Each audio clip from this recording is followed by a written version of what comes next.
All right, let's get to the stack. This is the biggest news in college football of the day and like the biggest coaching news of the season. Yep. And I don't know if anything will top this. And I'll get into it here in a second. I can't wait to talk to Pat Smith and Max Olson about this. Okay, Billy Napier, by any other standard, would have been fired a month ago. Yes. Really would have. I mean, like, things were bad. They're all saying this. I say they're all, I sound like Trump. But all the fans are just clamoring to get rid of him. And in a second, I will read from Message Board Chunkies some of the things that they have said so far. But Scott Strickland has decided to keep Billy Napier for 2025. Yeah. This is a many-layered decision. Number one, most ADs don't get to hire 3 football coaches. Correct. The only reason you get to do that is if somebody goes and takes another job, like, they get a better job, or somebody legendary retires. Mm-hmm. Okay, so if you had those things, like, some AD, like Houston, Mac Rhodes had to hire a bunch of football coaches at Houston because they kept leaving, right? And his predecessor as well. They would coach there for 3-4 years. They would do well, and they would leave. And that's what constantly happened to Houston. Tulsa was that way for a while, where you're going to hire 4 football coaches, but you're doing a really good job at it because whoever you hire is really good and somebody else wants them. It's never a bad thing when – it is and it's not. It's only a minorly bad thing.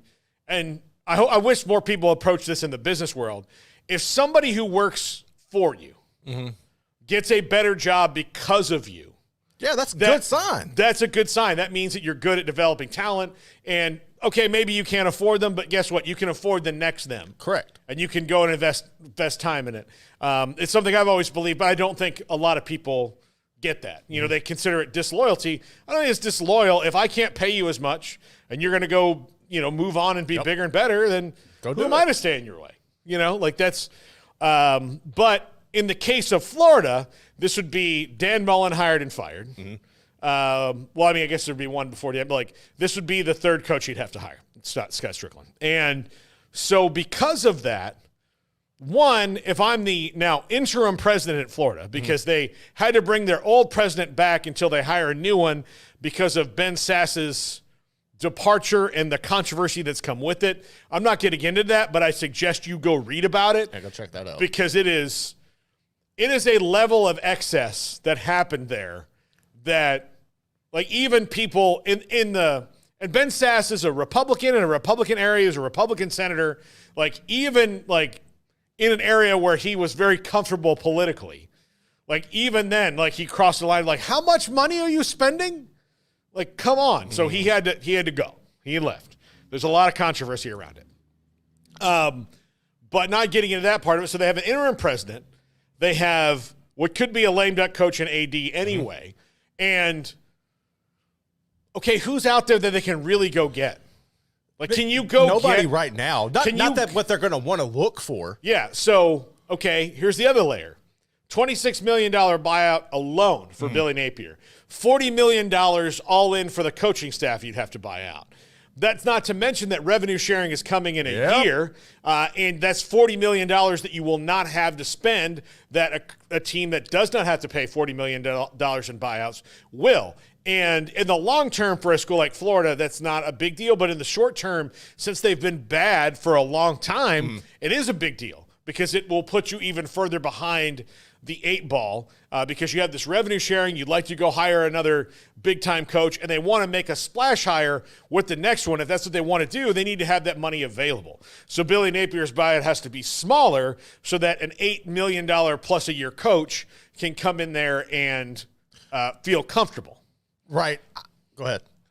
Another factor, like I said about Scott Strickland, well, if you're going to, if Billy Napier doesn't work out, Scott Strickland's getting fired. Yeah, absolutely. They're going to let him go because that's 3 football coaches that have not worked out. He's going to get fired. I'm not saying I want him to. I'm not advocating for that. But I'm just saying that's how this works. When you have 3 bad football hires, or 2, he's 2 bad football hires, but he's not going to get to make the 3rd, right? So they're going to let him go. So they're going to have a new president who more than likely is going to bring in his own AD anyway. Yep. who will then want to bring in a new football coach. All this is going to happen next year. So Billy Napier is given a chance here with DJ Lagway probably coming back because he really likes him to be the coach at Florida in 2025 and see how it goes. Based on the first 3 years, I can tell you how it's going to go. Average at best. And so 3 years in a row with 3 losing seasons in a row, which is likely this year, even though they're 4-4 right now. Their last 3, or 3 of their last 4, the next 2 they have coming up, Texas, Ole Miss, and LSU. Not games that are probably winnable for them, especially if Lagway is out for any of them. And he will likely be out this weekend. And we'll talk about him in just 1 second. But this is so layered when it comes to Billy Napier. And you throw in the fact that the 12-team playoff exists, so the season's going to go longer. And if you're a coach who's in that 12-team playoff, why would you want to leave? I wouldn't. Like, that's the thing. It's like, so you want to get a coach who's in that playoff, right?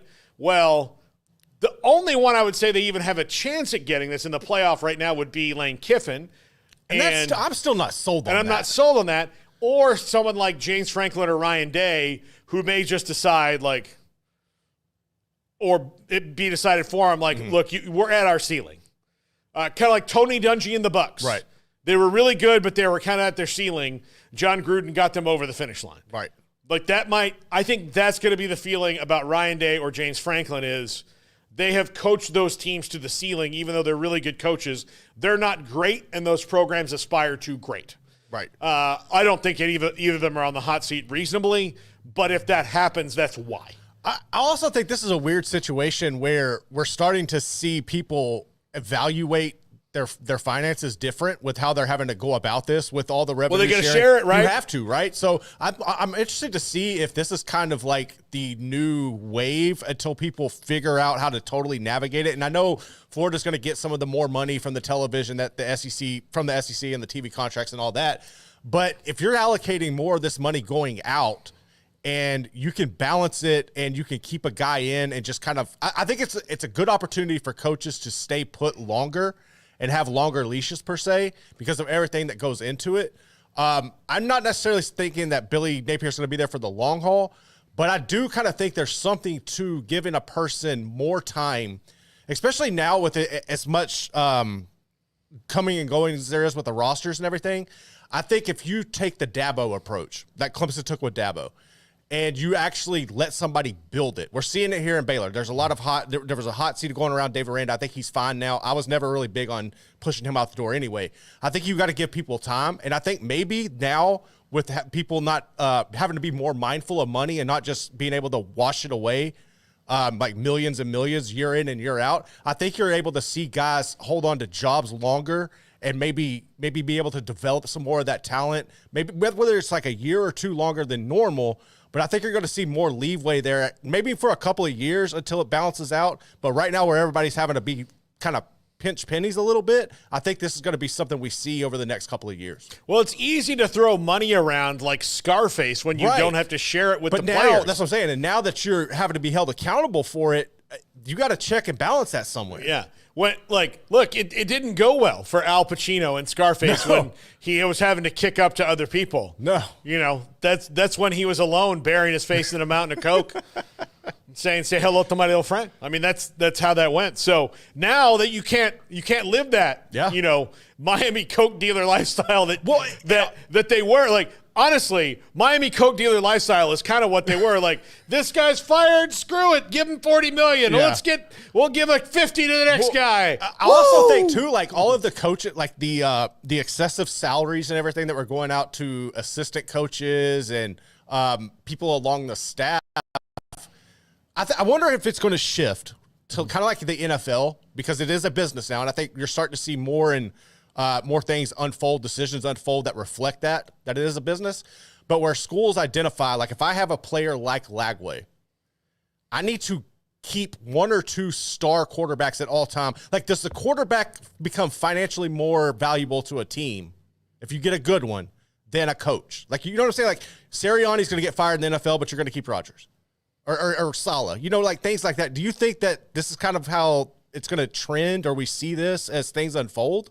Or is it still going to be cyclical with college because there's student athletes? I think it's everything is cyclical, right? I do think that you're seeing it change, though, right? Because especially when it comes to this job, like for example, if like Dave Aranda's off the hot seat too, I think that you can take him off. I think he is absolutely. Yeah, I mean you can't barring a 3-game losing streak to end it, like he's fine, which I don't think is going to happen. They're playing well, like they're starting to show. Like you're starting to see his coaching acumen again. Jake Spavital's coaching acumen. You can see it all. Yeah, it's clicking on this roster. It's clicking. It's clicking well. So Dave Aranda, like whoever Baylor was going to hire was probably outside of maybe like trying to go snipe Spencer Danielson or Jake Dickert, who would be G5 teams in the playoff. Like outside of trying to go get that guy, which I don't think that's where they'd be swinging. Their head coaching choice wasn't going to come from a playoff team, I don't think. No. So, we're like, say you want Rhett Lashley. Like Rhett Lashley has a good chance to be in the playoff. Like you're not going to be able to kind of, even back channel it like, hey, things are great here right now. I don't know why I'd want to leave. And like, I'll tell you this, like if Florida wanted to hire Rhett Lashley, usually getting to hire the SMU coach would be an easy thing for them. Not now. No more. Not now. They'll fight to the death. If Rhett Lashley or whoever follows Rhett Lashley leaves of their own volition at SMU, it's because they just really want to. This is about to sound like something that would not make any sense, but if you're the head coach at a program like SMU, why the hell would you leave to go to Florida when you have all the money in the world and a clearer path to the playoff every year? Other than saying I coach an SEC program, if there's that facade backing behind that, I don't see that as a step up or an advantage. Just realistically, if I can make the same amount of money or more, and I can have a clear the Bobby Bowden approach, right? Why he didn't want to go into the SEC, I have a clearer path. That would make I would understand. It's a business decision, but I think it would be harder to lure. There's more substance there. Hey, I was just there. Like outside of the fact that it's a smaller school, right? That actually works kind of in your advantage a little bit. It's in a great football market, and they were the ones who wrote the book on NIL before it was NIL. They're all, they have people who I'll get it back for you, Daddy. They took it away from all of us, but I'll take it. I'll get it back. We didn't buy 700 oil fields to just watch SMU wither away. Oh my God, that's so true though. I mean, it's true. Yeah, no, the NCAA can suck it. We'll pay a coach whatever he wants. Oh my God. So yeah, no, I was telling a friend a friend of mine from college. He had said is SMU for real? Really have this much money? I was like, hell yeah, yes they do. Yes they do. And the thing is that they're very passionate about their school. They're their fathers and grandfathers are very passionate about spending that money chip in on their school. shoulder of anybody. Yeah, they have this huge chip on their shoulder. They just want to be back in the club where they were, and it's all legal now. So what's stopping them from enjoying the one thing they really want again? Especially with TCU making it to the national championship. Oh, they're sitting there with their ex-coach being are you kidding me? Yeah. All this stuff intersects at the same time. So, but if you're Florida, and you're looking at this, okay, I do think Rhett Lashley. I think Rhett Lashley's a great candidate. Yeah, Rhett Lashley's going to win playoff games at some point in the very near future. Yeah, he's a damn good coach. One of my favorites in the entire country, and that's not just because he's on the show. Almost whenever we invite him on, they'll always say yes. But because they're great, they're just great. Over there. They have a top-notch operation. But you've got to go for the big time. Well, it's not that easy just to go snipe a coach anymore.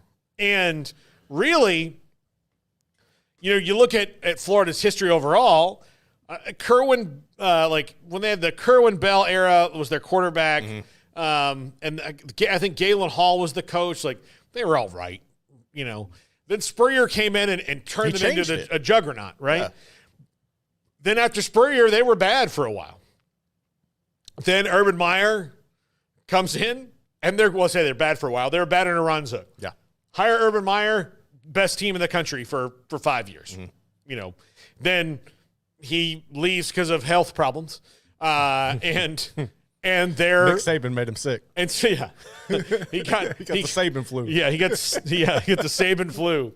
It sticks with you like long COVID. Sure does. But so he leaves, goes to Ohio State, and a couple years later, all that happens. And since Urban Meyer, they've just been a revolving door of, Will Muschamp and Jim McElwain and Mullen and now Billy Napier, and I think I might be even leaving somebody out. But they've had all these coaches since Urban Meyer. Mm-hmm. They haven't hit on it. The closest was Dan Mullen, and he then just burnt out. From the shoe game on. Oh, it was a great game. The wheels were off. Thank you. The wheels are off. Yeah. Thank you. No, it was a happy memory for me too. Very happy.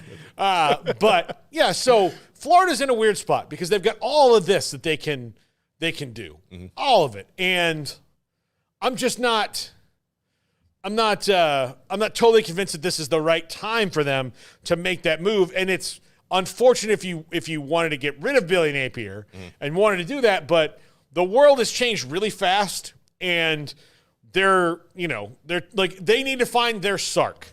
Right. That's what they need to find, is their Sark, is someone who is dynamic, knows things, has and really also has something to prove to the world. So, which I think was a big deal with Sark, which he had to prove to the college football world that he wasn't the guy that had problems, that he's the guy who beat him back and triumphed, which clearly he has. So if he, all right, say this, you get all right, so we're calling this a one-off, right? Like you get a 1 year extra. Yeah, I don't think Strickland more than likely. They're going to have a new president. Right. That new president, one of the first things he's going to be told two things. Get the finances right on the university side. Correct. And cut the excess spending out. And then on the athletic side. So it's very Arizona State-ish. We need to see some W's in the swamp. Yeah. That place has got to be, that's our cash cow. That's what everybody cares about. That has to do that. Well, a new athletic director or new president most often is going to go, okay, well, the only way I can do that and know that it's on me is to bring my people in here. So with a limited pool, I'm trying to think here. So with a limited pool, the way things are right now, and we don't know, I think it's probably going to be like this the next couple of years, honestly, going back to how I was saying earlier with the new landscape and people having to be more mindful of their finances. But if it was like a 1 year off thing and he wasn't able to get it clicking and Signetti made Indiana roll again, they're probably going to push for him. Because if you could do that there with the limited resources, that's your same style of guy like you're describing with the Sark, a young, mindful, understands it, advanced, don't mind recruiting. That would be something to keep an eye on. But that's here. We'll see that eventually. Yeah. I think that's who they need, is their Sark. Mm-hmm. Because they're not as big as Texas. Nobody really is. They're not far off, though. They have a ton of alumni. They're a big school. Like, they were the only viable university in Florida forever for the first 50 years of the 20th century. Mm-hmm. Everybody else was small potatoes. Yep. So they have a minimum 50 to 75-year head start on everyone. And so it doesn't take that long to get it right. When you have that kind of historical lead on people. And I do think they've probably gotten a little sloppy with that and being like, this is always how it's been. But right now, they're in a near 20-year hole. Yeah, they're getting a reality check. I mean, 2005 was 2005, 2008. 2008 was the last one. So that's going to be 17 years. Been a minute. It's 17 years. And in those 17 years, they've never really been – they've been good a couple times, but they haven't been – and everybody around them passed them up. Yeah. Like, bad. Lapped them. Since then – Auburn's been in it. Alabama's been in it 11 times. Georgia, who's their other big rival other than FSU. FSU's been in it. LSU's been in it a bunch. So all of that has happened around them. Tennessee is back to being good again. I think you also got to think about the Clemson. Like, that's a factor. Clemson started recruiting the hell out of Florida, too. Yeah, Clemson. Although Florida recruiting's dipped a little bit because of some of the rules they have there in high school. So and we spent this whole time. Let's get to some of the other stuff to go rapid fire. But that's just saying it's really weird. Speaking of the Gators, DJ Lagway questionable this week against Texas. I do not think he'll play this week. Yeah, I wouldn't put him out there. Yeah, I wouldn't put him out there. Like, you're trying to get to the bowl game. You've got one game that for sure you're probably going to win, and that's against Florida State, who's the worst. Yeah. And they then could beat LSU. They really could, probably. And look, they could beat LSU, or LSU and Ole Miss are vulnerable. Yeah. Texas is vulnerable, but not to this team. They're not on that level of vulnerable. Look, Trey Wisner is he's a dude. Quintravian Wisner, I'm sorry. But Trey Wisner is going to have a field day against this team. You know, right? Yeah. Quinn Ewers or Arch Manning, they've been a lot better on defense recently, but they have not seen this. Correct. They have not seen this offense, which, only problem is that occasionally Quinn Ewers gets in a slump. Yep. Like, that's their only problem. Everything else is fine. Next up, speaking of Texas, who plays Florida, Johntay Cook, no longer with the team, so 5-star wide receiver. He's going to be in the transfer portal, but he can't even get on the field. Like, they have... Which is weird. Well, they have Isaiah Bond, they have Matthew Golden, they have Silas Bolden, they have Ryan Wingo, and they have Gunnar Helm. Gunnar Helm's the tight end, but that's 5 guys who are going to get more targets than him right now. Now, granted, Isaiah Bond and Silas Bolden will be gone in a year. Yep. Matthew Golden, I think, will be back. I'm not sure of his class. He should be back. I know he had that injury and missed the Yeah. year. Yeah, he should be back. Yeah, Matthew Golden will be back. So they have a real, or I think he will. Paxton, UT Parking, somebody. He should be back. Tell me about that. So, but yeah, they've got and not to mention, they'll get the best wide receiver they can in the portal. Yes. They've done that. Arch Manning is going to Arch. All that Sark has to do is go, hey, would you like to come and play with Arch Manning? Sure. Yeah. Or would you like to go play with maybe another quarterback at whoever the quarterback's going to be at Alabama? You want to go roll your dice there, or do you want to come here and have 1,000 yards? Yep. That's what's going to happen there. Johntay Cook in the portal. I wonder what his path will be, if it's like a Texas State, a UTSA. That's kind of what I'm thinking it's going to be. Maybe a Houston. Houston to me, that would. You know what? With him being from DeSoto, if SMU got involved, I would not be surprised. Yeah, SMU, yeah. Get SMU, Houston, Big 12 maybe. I mean, I don't know. It's worth a shot. He can wind up at another SEC team. He's a 5-star prospect a year ago, but apparently this has been kind of happening for a minute. Yeah. He hasn't had a reception since the Mississippi State game a few games back. So yeah. So he's no longer with the team. I don't know if that means he's got Mississippi State would have been the 4th game, right? Yeah, it was like their 3rd or 4th. So he has a red shirt he can use this year. So doesn't surprise. I don't know if he played any of those other games. But yeah, I mean, I remember thinking at the beginning of the year he was going to be a major part of that offense. He was going to be one of their number ones. Yeah. Yeah, but he just wasn't, And so Johntay Cook going somewhere else. Next up, Brady Cook, questionable this week for Mizzou. So if he doesn't play, I don't know how they can. They need to get beat, and they need to get out of the damn ranking is what needs to happen. This is ridiculous. Just beat them already. There we go. Thank you, Garrett. Next up, Ole Miss's injury report. Now, look, I know you guys can't read that. I wanted to add it to the graphic. I only added it to the graphic so that you could see how long it is. It's 26, and the guy in the picture there is Trey Harris. Trey Harris is out. 2 of their running backs are out. Parrish and Diggs are out. That's huge for that offense. And I think Beer Cans and Baddies just said it, Georgia throws 4 interceptions a game and still wins. Yep. I'm not saying that Ole Miss is not going to do this. I think that their defense will cause problems for Carson Beck.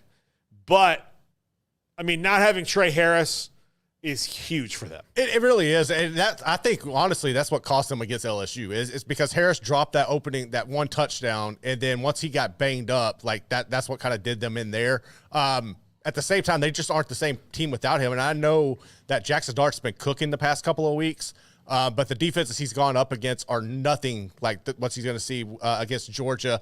And while Georgia has struggled with Beck throwing interceptions and everything, I think they're just too talented for the Rebs. Yeah. Yeah, absolutely. All right, next up, Cole Leinert. You may recognize the last name. He is committed to SMU. We've talked about them actually quite a bit today, but he is committed there.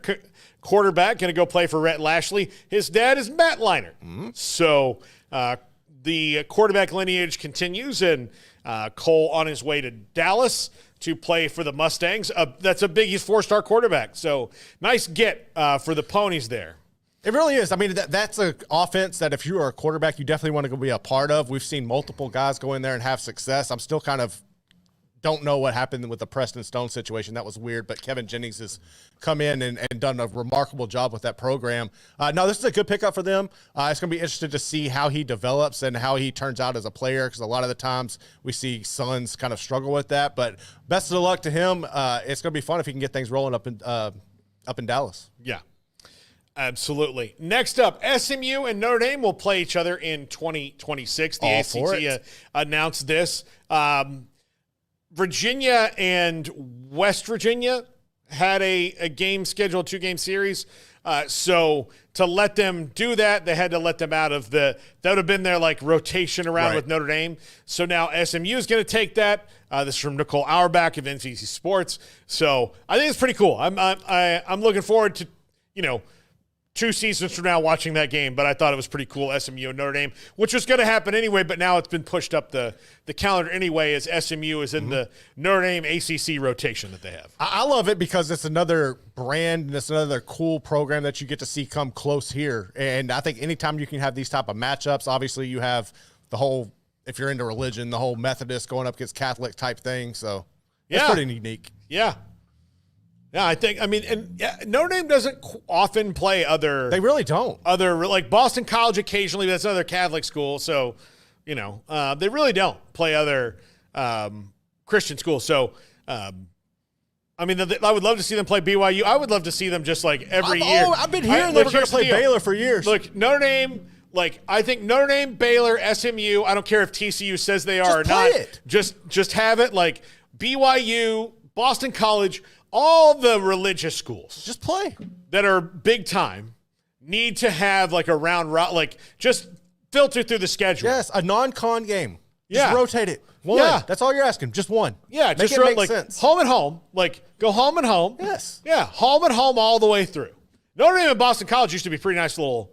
As a matter of fact, Boston. Back in the Flutie days? Boston College, 93. Notre Dame beat Florida State and then lost to Boston College, and Florida State went back. That's when, Boston College I think sometimes Florida State fans were not upset with Boston College beating us because if not for them in 1993, we wouldn't have the first national title. So, I'm not a hater. Yeah. I kind of am a hater. You're a hater. All right, next up, Army has not trailed in a game at any point this season. I love it. They played North Texas this week, a very explosive offense. This one should be fun. This is from our friend Brett McMurphy at Action Network HQ. Not trailed in any game this season. So ridiculous. Unreal. All right, I think we have one more after this. This is it. Okay, Big 12. These are the schools that are still in contention in the Big 12 with a month to go. 4 games. Yeah. This is what the conference is now. Is it realistic? No, but that is 13 teams. And that's also why you're only going to get one team in the playoffs. Exactly. Look, I understand parity. I understand people wanting to be proud of your conference and everything, but you need somebody to be an alpha. Yeah. Somebody has got to step up and be an alpha. The fact that 5-4 Baylor, 4-5 UCF, and Houston 4-5. That's ridiculous. TCU is 5-4. All them. Look, the only ones that make is Kansas still technically. Are they on there? They're there. Oh my God, they're there. Yeah, still in contention. Utah still there. I think after this weekend, should be cut in half at least. I would hope. All right. So here's the deal. Kansas is still on this list. Utah is still on this list. This is how bad your season has to have gone. Arizona's off it. Yeah. That's how bad they've gone. Houston's still on it. Oklahoma State off this list. And who am I missing? Who else is not on the list? That might be it. Just those two? Oh, that's 14, yeah. So 14 Jeez teams. Louise. Just those two. That's how bad it I is. don't know if that's good, man. I don't know that that's overall best for your conference. No. Who's really in contention is BYU, Iowa State, Kansas State, Colorado. Yeah. That's who we're talking about here. And that's where it stands right now. Everybody else, if one of those other teams outside of those four, one of those other 10 gets to the Big 12 championship game, some bad stuff has happened. Some really bad stuff has happened.